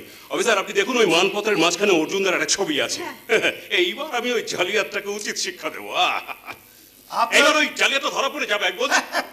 সব ধরা পড়ে গেছে রজত বাবু। এই মানপত্রের উপর যার ছবি আছে, যদি সেই মানুষটি অর্জুন সিংহ হয়, তাহলে আমি বলবো তিনি আমার পাশেই দাঁড়িয়ে আছেন। এই দেখুন। উমা, এই তো সেই মানুষ, হুবহু একই চেহারা। আপনি বুঝি বৌদিমণি বড় ভাই? না না না, কিছুতেই হতে পারে না। তো নিশ্চয়ই আসল মানপত্রটা বদলে দিয়ে সেখানেই জাল মানপত্রটা রেখে দিয়েছে। এটা এমন কাজ কে করবে বৌদি? কারণ এই বাড়িতে তো আমরা 3 জন ছাড়া বাইরের কোনো লোক নেই। কেন থাকবে না দিদি ভাই? আমি তো বাইরের লোক। তুমি তো সেই বিহার থেকে আমাদের সঙ্গে আছো যমুনাদি। হ্যাঁ, প্রায় 5 বছর ধরে আমি তোমাদের সুখ দুঃখের ভাগীদার হয়ে আছি। আমি থাকতে কোনো দিন এবারের কোনো জিনিস এদিক ওদিক হয়নি, কিন্তু বাইরে থেকে চোর ঢুকলি আমি তো কিছুই করতে পারবো না। এবার বলুন ইন্সপেক্টর, আমার পরিচয় নিয়ে আপনার মনে আর কোনো সন্দেহ আছে? আছে আছে, নিশ্চয়ই আছে। যমুনা আমাকে বলছিল ওনাকে আমাদের বাড়িতে কদিন আগে চোর ঢুকতে দেখেছিল। কিরে যমুনা, ঠিক বলছি তো? অফিসার, আমি আপনার কাছে অভিযোগ করছি, এই লোকটা আমাদের বাড়িতে ঢুকে সমস্ত ছবির অ্যালবামগুলো চুরি করে নিয়ে গেছে এবং ওই মানপত্রটাকে বদলে দিয়েছে। আর এই অপরাধেই আপনি অ্যারেস্ট করুন। করুন, অ্যারেস্ট করুন। আমরাও প্রমাণ করে দেবো আপনারা অর্জুন সিংহের নামে জাল ডেথ সার্টিফিকেট তৈরি করে ওনার সমস্ত সম্পত্তি আত্মসাৎ করতে চেয়েছেন। না, আমি দাদার মৃত্যুর সংবাদে বিশ্বাস করিনি। আজও তার পথ চেয়ে বসে আছি। দাদার সম্পত্তির উপর আমার কোনো লোভ নেই। মিথ্যে বলছিস। 8 বছর ধরে তোরা শুধু অভিনয় করে চলেছিস সম্পত্তির লোভে। বাড়ি থেকে আমার সমস্ত ছবিগুলোকে সরিয়ে দিয়েছিস, একমাত্র এই মানপত্রের কথাটা হয়তো তোরা ভুলে গিয়েছিলি। ছি মধু, ছি, তুই এ কাজ করেছিস, তুই এ কাজ করেছিস ভাবতেও আমার বুকটা ভেঙে যাচ্ছে। কেন রে মধু? সম্পত্তির লোভে? আরে আমি আমার সমস্ত সম্পত্তি তোদের নামে লিখে দিতাম রে। তোরা কেন এই কাজ করেছিস? ছি, ছি। মধু, তুই ছাড়া যে আমার আর কেউ নেই রে বোন। থামান, নাটক বন্ধ করে আমার কথাটা শুনুন। এই মানপত্রের কথাটা কিন্তু এরাই আমাকে আগে জানিয়েছিলেন।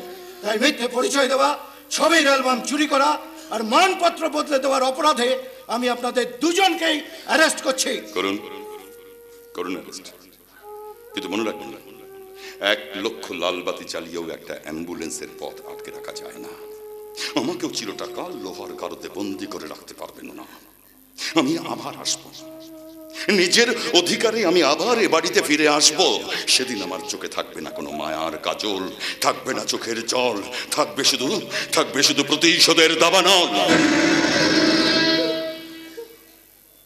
চলো আলী হোসেন, চলুন ইন্সপেক্টর, কোথায় নিয়ে যাবেন চলুন। মধু, আমি ওদের সঙ্গে থানায় যাচ্ছি। কেসটাকে এমন ভাবে লেখাতে হবে যাতে ওই শয়তানটার কোনোদিন এ বাড়িতে ফিরে আসতে না পারে। ওর সত্যের অহংকারকে আমি অন্ধকারায় বন্দি করে রাখবো। তুমি ভুল করেছো বৌদিমণি। তোমার দাদা বেটি আছে এই মিথ্যে আশায় বসেছিলে বলেই ওই শয়তানটা এমন করে সুযোগ নিতে পেরেছে। হ্যাঁ বৌদি, যত কষ্টই হোক মানুষের মৃত্যুটাকে তো মেনে নিতে হবে, আর এটাই যে পৃথিবীর নিয়ম। আমার মনে হয় কয়েকদিন আগে মাস যেতে যারে বারান্দায় দাঁড়ায় থাকতে দেখেছিলাম, এই সেই লোক তোমার দাদার কাগজপত্র চুরি করেছে আর মানপত্রটাও বদলে দিয়েছে। ঠিক, তুমি একদম ঠিক কথা বলেছো যমুনাদি। ওই লোকটা অনেকদিন ধরে অনেক আটঘাট বেঁধে তবেই বাড়িতে এসেছে। আমি থাকতে তোমাদের কোনো চিন্তা নেই। আবার যদি ওই লোকটা এই বাড়িতে আসে তাহলে যেটি ওর দাদাগিরি ঘুষোয় পারবে না, তোমরা কেউ পারবে না। আমার মনে হচ্ছে কোনো গভীর ষড়যন্ত্রে জালে আমি একটু করে আটকে যাচ্ছি। ওই মানুষটা আমাদের সংসারটাকে ভেঙে তছনছ করে দেবে। রাহুল গ্রাস হয়ে স্নেহ ভালোবাসার সম্পর্কগুলোকে কি লেখাবে। ওর হাত থেকে আমার মুক্তি নেই। ও ঠিক এই বাড়িতে ফিরে আসবে, ও ফিরে আসবে। দিদি ভাই, এখানে তো কেউ নেই, তাই তোমার একটা কথা বলি। কি কথা বলো? ওই লোকটা সত্যি সত্যি বৌদিমণির ভাই নয় তো? তুমি কি আজে বাজে কথা বলছো যমুনাদি? বৌদি কি তার নিজের বড় ভাইকে চিনতে ভুল করবে? কিন্তু ওই লোকটা পুরনো দিনের কথা যেভাবে গড়গড়িয়ে বলে গেল, তাতে তো মনে হয় ওর কথাই সবাই বিশ্বাস করবে। এই যে রাখি, কি ব্যাপার বলো তো? রজতদাকে দেখলাম পুলিশের গাড়ি করে বেরিয়ে যেতে, আমি ডাকলাম কোনো সাড়াই দিলেন না। দাদার এখন মাথা ঠিক নেই সুমন। কেন? তাছাড়া একটা ধাপ্পাবাজ লোক এখানে এসে প্রমাণ করতে চাইছে সে নাকি বৌদির বড় ভাই। হ্যাঁ গো দাদা বাবু, এ যেন উত্তম কুমারের সেই সন্ন্যাসী রাজা বইয়ের গল্প। পুলিশ এখন কাকে কখন টান মারবে কে জানে। তবে তোমরা খুব সাবধান গো দাদা বাবু, খুব সাবধান। তাহলে তো প্রবলেম হয়ে গেল। একটা সিরিয়াস ব্যাপারে তোমার দাদা বৌদির সাথে আলোচনা করতে এলাম। সিরিয়াস ব্যাপার মানে? দেখো রাখি, তুমি তো জানো যে অনেকদিন ধরে আমার মা শয্যাশায়ী।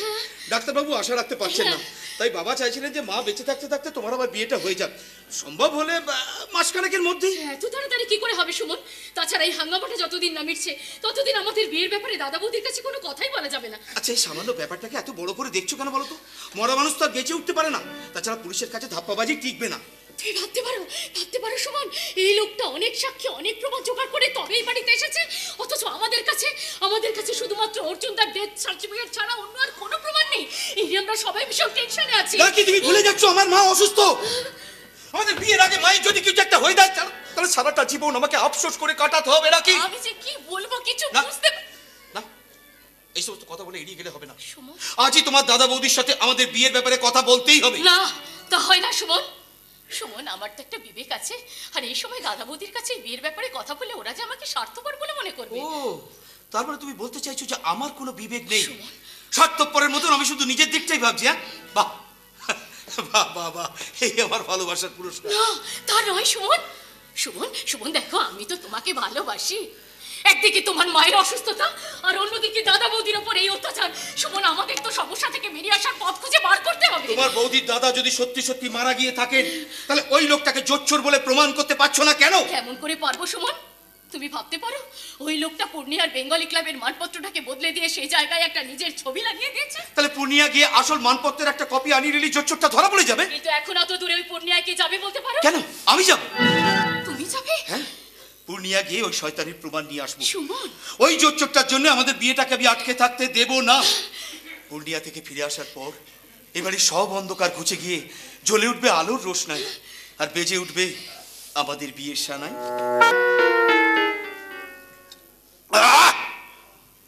কতদিন পর পেটে বিলিতি মাল ঢুকলো, মনে হচ্ছে গলা দিয়ে যেন অমৃত নামছে। ভাগ্য ভাগ্যিস কালাচাঁদের টাকাটা পেয়েছিলাম, না হলে এ জীবনে হয় তার কোনোদিন বিলিতি মাল পেটে ঢুকতোই না। এই যে বলি কালাচাঁদের টাকাটা তো মাল খেয়ে উড়িয়ে দিচ্ছ, কিন্তু যে কাজটা করতে বলেছিল সেই কাজটা করবে কে? করব আমিই করব। তার আগে মাথা খাটিয়ে একটা প্ল্যান বার করতে হবে তো, সেই জন্যই তো বুদ্ধির গাছের গোড়ায় একটু বিলিতি মাল ঢালছি। এই, আরে আরে বোতলটা দেবে তো? সেটা চটকে যাবে। আরে বাবা বোতলটা দাও না। আগে বলো তুমি আমার কথা মতো কাজ করবে? করবো, বোতলটা দাও। তাহলে ওই বুড়োটার গলায় গামছা দিয়ে টানতে টানতে থানায় নিয়ে যাও। ওকে বলো ওই কালাচাঁদকেই যেন ভাইপো বলে রিপোর্টিং করে আসে। বুড়োটাকে? তোমার বাপ? না না না না না, বাবা কখনো থানায় গিয়ে মিথ্যা সাক্ষী দেবে না। তোমার বাপের মতো যন্ত্রণাদায়ক বাপ আমি বাপের জন্মেও দেখি না গো না, সব বাবারাই ওরকম হয়। ধর্মপুত্র যুধিষ্ঠিরের অবতার এক একটা। মোটেই না, বাপেদের সায়স্তা করার জন্য একটা সলিড মায়ের দরকার হয়। আমার বাবাকেও তো আমি নিজের চোখে দেখেছি, মায়ের গলার আওয়াজ পেলেই ভয়ে ঠকঠক করে কাঁপতে কাঁপতে সোজা বাথরুমে চলে যেত। তোমার মায়ের গলার আওয়াজটাও বেশ ওজনদার। আমাকে যখন বকাঝকা করে মনে হয় যেন দামোদর ব্রিজের ওপর দিয়ে ঝামঝাম করে মেল ট্রেন পাস করছে। সেই জন্যই তো আমার মা কোনো দিন রান্নাঘরে যায়নি। বাবা দুবেলা রান্না করতো, বাসন মাজতো, কাপড় কাচতো। এই জানো বাবা বাবা একদিন তরকারিতে নুন দিতে ভুলে গিয়েছিল বলে মা এমন ধমক দিয়েছিল, বাবা সঙ্গে সঙ্গে হার্ট অ্যাটাক করে সোজা হাসপাতালে চলে গেল। বাবা তারপর মা তো কোনোদিন বাবাকে দেখতে হাসপাতালে যেত না, আমি সব খোঁজ খবর নিয়ে আসতাম। একদিন হঠাৎ মায়ের শখ জাগলো বাবাকে দেখতে হাসপাতালে যাবে, কিন্তু সে দেখার হলো না। কেন দেখা হলো না কেন? মা হাসপাতালে আসছে এই খবরটা শোনার সঙ্গে সঙ্গে বাবা হার্ট ফেল করে মারা গেল। এমন মা পাওয়া ভাগ্যের কথা। সেই ভাগ্য যখন তোমার নেই তখন তোমার টেটিয়ে বাপটাকে কি করে লাইনে আনবে সেই চেষ্টাই কর। শোনো কদিনের জন্য না ওই বাবাকে আর বোনকে একটু মিষ্টি করে তোয়াজ করে চলতে হবে, ভালো মন্দ জিনিস খাওয়াতে হবে, মিষ্টি মিষ্টি কথা বলতে হবে। ওই মালেদের সঙ্গে আমি মিষ্টি করে কথা বলবো? ও আমি পারবো না। পারতে হবে। আরে বাবা, 2-1 দিনের জন্য তোমার মেজাজের গায়ে একটু মাখন মাখিয়ে নাও না। মাখন মানে বাটার? বাটার মাখন মাখিয়ে মিষ্টি মিষ্টি করে কথা বলবে, যাতে ওদের মনটা ভিজে যায়। তারপর টাকাগুলো হাতে পেলেই যত ইচ্ছা গালমন্দ করে পুষিয়ে নিও। ঠিক আছে, তবে আমি চেষ্টা করে দেখবো। আমি তোমাকে কথা দিতে পারছি না। অন্যার বৌদি আমি টিউশন দিতে যাচ্ছি, ডাল ভাত মাছের ঝোল সব রান্না করে রেখে গেলাম, খাবার আগে গরম করে খেয়ে নিও। এই ঠাকুরজি, তুমি কাকে কি বলছো? আমি গ্যাস জ্বালিয়ে ভাত গরম করবো? কেলো করেছে সুইটি বাটার মাখন। ও হ্যাঁ ঠাকুরজি, তুমি খেয়েছো তো? না খেলে চলো আমি তোমাকে নিজে হাতে করে খাইয়ে দিচ্ছি। ও মা, আমি কি শুনছি? তোমার কি শরীর খারাপ করেছে, না মাথার গোলমাল দেখা দিয়ে ভুল বকতে শুরু করেছো? আমি তো চিরটা কাল তোমাদের সঙ্গে এরকম করেই কথা বলতে চেয়েছি ভাই, তোমরাই আমাকে আপন করে কাছে টানতে পারোনি। আমরা যে কুয়োর ব্যাং বৌদি, তাই কাউকে কাছে টানতে ভয় হয়, মনে হয় এই বুঝি সাপের মুখে পড়লাম। না ভাই, আমি সাপও নই বাঘও নই, তোমার আদরের একটা মাত্র বৌদি। শ্রদ্ধা ভক্তি চাই না, শুধু একটু ভালোবাসা চাই। তুমি আমার আদরি ছোট বোনের মতো। বাহ, ছেলের বিয়ের পর এরকম কথাই প্রথম শুনলাম। ওই যে তোমার ছোট বোনের মতো সেই সম্পর্কটা বুঝি এতদিন পরে চিনতে পারলে বৌমা? হ্যাঁ বাবা, দেরিতে হলেও আমরা আমাদের ভুলটা ঠিক বুঝতে পেরেছি। রামায়ণ সিরিয়ালে দস্যু রত্নাকর যেমন বাল্মীকি মুনি হয়েছিলেন, আমরাও তেমনি করে নিজেদের বদলে নিয়েছি। জীবনটা সিরিয়াল নয় রে দাদা, এখানে স্বার্থের ছবি দেখলে তবেই মানুষ তার রং বদলায়। তোমাদের স্বার্থটাই তো আমাদের স্বার্থ ভাই। এই দুপুর রোদে কোথায় গিয়েছিলেন বাবা? ব্যাংক থেকে পেনশনের টাকাটা তুলে নিয়ে আসলাম, না হলে যে সংসারটাই অচল হয়ে যাবে বৌমা। আরে বাবা, ওই টাকাটা তোমাকে আর ওই সংসারের পেছনে খরচ করতে হবে না, বরং ওই টাকাটা দিয়ে তুমি আপেল আঙুর হরলিক্স কিনে খেও। অভাবের সংসারে ওসব জিনিসের নাম তো অনেক আগেই ভুলে গেছি রে নেপাল। না না, ভুলে গেলে তো চলবে না বাবা। দিন দিন আপনার চেহারাটা শুকিয়ে একেবারে আমসত্ব হয়ে যাচ্ছে। তাই তো নেপাল আপনাকে মাসে মাসে 5,000 করে টাকা দেবে বলেছে, মানে 5,000 রুপিস। 5,000 টাকা? কিন্তু অত টাকাও পাবে কোথায়? জানো বাবা, আমি না একটা ওই কমিশনের মানে যাকে বলে দালালির কাজ ধরেছি। এখন থেকে না সংসার খরচের সব টাকা আমি একাই দিতে পারবো। তুই সত্যি বলছিস নেপাল? তুই সত্যিই নিজেকে এতটা বদলে ফেলেছিস? হ্যাঁ বাবা, তোমার সামনে বলতে খুব লজ্জা করছে। আগে আমি একটু আধটু বাংলা মদ খেতাম, আজ থেকে আমি সেটাও ছেড়ে দিয়েছি। হ্যাঁ, সুখে দেখুন ওর মুখে একটু গন্ধ পাবেন না। কি গো, বাবার কোলের কাছে যাও না। থাক থাক মা, তোমাদের মুখের কথাটাই যথেষ্ট। আমি সারাটা জীবন ধরে এরকম একটা সুখের সংসারের ছবি এঁকেছিলাম। দাঁড়াও বাবা, পেঁয়াজের বাটি 5 বার ধুলেও তার গা থেকে গন্ধ যায় না। এদের পরিবর্তনের পিছনে কোন স্বার্থের গন্ধ লেগে আছে সেটা আগে জেনে নাও। এই ঠাকুরজি, তখন থেকে আমি তোমার সঙ্গে মিষ্টি মিষ্টি করে কথা বলছি, আর তুমি কিনা আমাদের পেছনে পেইন্টিং করছো। সুইটি, সুইটি, বাটার মাখন মাখন নিকুচি করিস তোমার মাখনে। ও সব আমার ধাতে সইবে না। তুমি স্টেট কাজের কথা বলে দাও। দেখলে তো বাবা, এবার ঝোলার ভেতর থেকে বেলালটা বেরিয়ে পড়েছে। বল দাদা, কি বলতে চাইছিস? জানো বাবা, অর্জুন মানে তোমার সেই ভাইপো ফিরে এসেছে। অর্জুন? না না, অর্জুন কি করে ফিরে আসবে? সে তো অনেকদিন আগেই মারা গেছে। না, সম্পত্তি লোভে মধুবালা এই মিথ্যে খবরটা রটিয়েছিল, এখনো ধান্দাবাজিটা ধরা পড়ে গেছে। ঠিকই বলছিস দাদা, আমি তো ভাবতেই পারছি না মধু দিয়ে কাজ করতে পারে। কেন পারবে না? তোমাদের বংশে সবাই 2 নম্বরই, অল ম্যান নাম্বার 2। পুলিশ কিন্তু নাম্বার 1 আর নাম্বার 2 তফাৎটা খুব ভালো করেই বোঝে ম্যাডাম। সবাই চোখে ফাঁকি দিতে পারলেও আমাদের চোখে ফাঁকি দেওয়া যায় না। এ কি, আপনি আমাদের বাড়িতে কেন এসেছেন? আপনাকে একবার আমার সঙ্গে থানায় যেতে হবে। থানায়? কেন থানায় যেতে হবে কেন? কি অপরাধ করেছেন? অপরাধ নয়, পুলিশের তদন্তে সাহায্য করার জন্যই আমি আপনার সাহায্য চাইছি। তদন্ত মানে কিসের তদন্ত? এক ভদ্রলোক নিজেকে আপনার ভাইপো অর্জুন সিংহ বলে দাবি জানিয়েছেন, অথচ মধুবালা দেবী তাকে নিজের দাদা বলে মানতে চাইছেন না, তাই আমি তাকে গ্রেপ্তার করতে বাধ্য হয়েছি। বেশ করেছেন। অর্জুন কখনো বেঁচে থাকতে পারে না। সিংহবাড়ি থেকে বেরিয়ে আসার পরেও আমি প্রায় 15 বছর পুণ্যাতে ছিলাম। তখন একবার অর্জুন মোটর বাইকে অ্যাক্সিডেন্ট করে নার্সিংহোমে ভর্তি হয়েছিল। আমি তাকে দেখতে যেতাম, তাই সুস্থ হওয়ার পর থেকে অর্জুন মাঝে মাঝে আমার বাড়িতে আসতো। পূর্ণিয়া থেকে বদলি হয়ে বর্ধমানে চলে আসার পরেও ও আমাকে নিয়মিত চিঠি লিখেছিল। আজ যদি অর্জুন বেঁচে থাকতো তাহলে সবার আগে আমার কাছেই ছুটে আসতো। হয়তো এই ডামাডোলের মধ্যে তোমার কাছে আসার সময় পাইনি। হ্যাঁ, আপনি যান বাবা, বেচারাকে থানা থেকে খালাস করে দিয়ে আসুন। কেন খালাস করবো বৌমা? লোকটা যে মিথ্যে পরিচয় দিয়েছে এতে তো কোনো সন্দেহই নেই। তুমি না দেখে কি করে বলছো বাবা যে তিনি মিথ্যে পরিচয় দিয়েছে? হ্যাঁ গোলক বাবু, উনি নিজের সমর্থনে যেসব সাক্ষ্য প্রমাণ হাজির করেছেন সেসব দেখে শুনে আমার মনে হয়েছে ইনি আসল অর্জুন সিংহ। এখন আপনি একবার তাকে দেখে এলে আমরা সম্পূর্ণ নিঃসন্দেহ হতে পারি। না, সিংহবাড়ির কোনো ব্যাপারে আমি কোনোদিন নাক গলাইনি, আজও গলাবো না। এমন কথা বলবেন না গোলক বাবু, এই ঘটনার সঙ্গে কোটি কোটি টাকার সম্পত্তির ব্যাপারটা জড়িয়ে আছে। আপনি আমাকে ক্ষমা করবেন অফিসার, আমি সিংহবাড়ির ত্যায্য পুত্র। নিজের সম্পত্তিকে লাথি মেরে আমি ও বাড়ি থেকে চলে এসেছিলাম। এখন সেই সম্পত্তির ভালো মন্দ নিয়ে আমার কোনো মাথা ব্যথা নেই। আমি আপনাকে হাত জোড় না করে অনুরোধ অফিসার, করছি। আপনি আমার অভিমানটাকে অসম্মান করতে পারেন না। তবে অর্জুন মারা যাওয়ার আগে যে সমস্ত চিঠিপত্র আমাকে লিখেছিল সেগুলো আপনার হাতে তুলে দিতে পারেন। আপনি আপনার আসামির হাতের লেখার সঙ্গে সেগুলো মিলিয়ে দেখতে পারেন। থ্যাংক ইউ গোলক বাবু, ওই চিঠিগুলো পেলে আমার কাজের অনেক সুবিধা হবে। অর্জুনদার চিঠিগুলো আমি যত্ন করে রেখে দিয়েছি। আপনি আমার সঙ্গে আসুন, আসুন আমার সঙ্গে। চলুন, এবার হয়তো সেই নিরপরাধ মানুষটাকে তার ন্যায্য অধিকারটুকু ফিরিয়ে দিতে পারবো।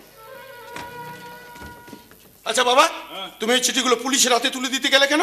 এখন যদি ওর হাতের লেখার সঙ্গে না মেলে তাহলে প্রমাণ হয়ে যাবে লোকটা মিথ্যে পরিচয় দিয়েছে। না, আপনি থানায় গিয়ে বলে আসবেন ওই লোকটাই অর্জুন সিংহ। অর্থাৎ তোমরা বলতে চাইছো নকল হলো আমি তাকে আসল লোক বলে সার্টিফিকেট দিয়ে আসবো, এই তো? হ্যাঁ, মধুবালা একাই তোমার সব সম্পত্তি ভোগ করছে, তুমিও এইভাবে ওদের উপর প্রতিশোধ নেবে। না, তোর বাপ হলো ওই সমস্ত 2 নম্বরই কাজ আমাকে দিয়ে হবে না। কেন হবে না? তাতে যদি আমাদের লাভ হয় সেটা ছেড়ে দেবেন কেন? লাভ হয় মানে ওই লোকটাকে অর্জুন সিং বলে প্রমাণ করতে পারলে ও আমাদের 5 লাখ টাকা দেবে বলে কথা দিয়েছে। অর্থাৎ 5 লক্ষ টাকার জন্য তোরা একটা ধান্দাবাজ মানুষকে আসল মানুষ বলে চালাতে চাইছিস? তোদের কি ধর্ম ভয় বলে কিছু নেই রে? ধর্মের ধনুচি জেলে কখনো ভাতের হাঁড়ির জল গরম করা যায় না। তার জন্য টাকা চাই, টাকা। নিজের মঙ্গল যদি চান তাহলে আমাদের কথা মতো কাজ করুন। তুমি কি আমাকে ভয় দেখাচ্ছ বৌমা? দেখাচ্ছি। টাকার জন্য বাবা মা ভাই বোন সব হাওয়া হয়ে যায়। ওই 5 লাখ টাকার জন্য আমি সব সম্পর্কের কাঁথায় আগুন দিতে পারবো, সব ন্যায় নীতিকে বিসর্জন দিতে পারবো। দেখনি বড় লোকের বাড়ির দরজার সামনে লেখা থাকে কুকুর হইতে সাবধান, তুমিও তেমনি করে তোমার বুকের মধ্যে লিখে রাখো নেপাল হইতে সাবধান। নেপাল হইতে সাবধান।